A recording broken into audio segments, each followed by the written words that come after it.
One other area of policy we've begun to hear a lot about over the weekend is, of course, how the UK responds to China and the growing dominance of China in economic and in security terms. Now, Liz Truss has, for the last couple of years, been perhaps more vocal on China as an issue. But Rishi Sunak, to his credit, has brought out a series of policies, not least banning these Confucius institutes across UK universities and trying to form a new international alliance on China. Australia, the country that you were former foreign minister of, has had a very complicated relationship with China in the last few decades.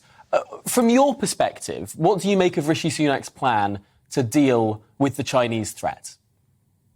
Well, what he's done is, over the weekend, is he's recognised that China is the single greatest threat in the medium term to the UK. I don't think there's any doubt about that. And of course, we're very concerned about Russia and the war in Europe. But in the medium term, China is going to be a much more of a threat. It's proved itself to be very aggressive. Aggressive on Hong Kong, aggressive towards the Uyghur people in the South China Sea, aggressive in terms of cyber attacks and attempts to penetrate the key institutions of the UK as well as other countries, not least in my own country of Australia. So it makes sense for the British government to recognise that threat that the Australian government and the American governments have both done.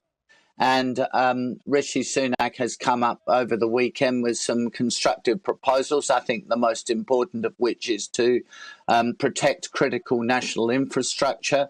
But secondly, the banning of the Confucius institutes in the 30 UK universities that have them is a recognition of the need that the universities need to be independent, not subject to funding from Beijing and diktats from Beijing. And that's the problem with the Confucius institutes.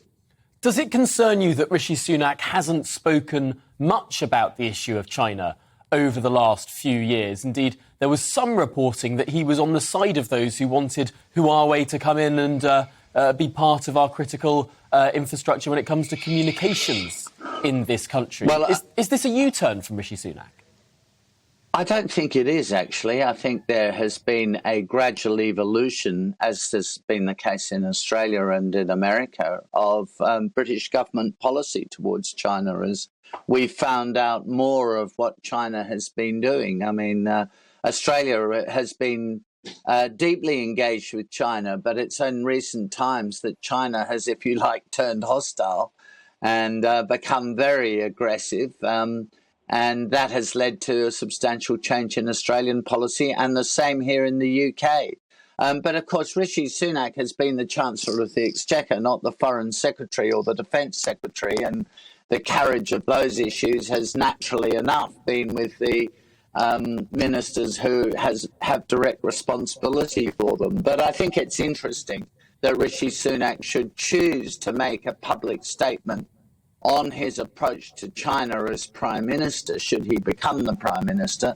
That does show what I've said all along about Rishi Sunak, that the man has intellectual breadth and understanding of a whole range of issues which you need to be the Prime Minister. I mean, you need lots of things to be the Prime Minister, but if you're not intellectually equipped to do it and you're not intellectually adept and flexible, then you're not going to be able to do the job well. And he has shown that, not to reflect on Liz Truss, but he has shown that he has those capacities.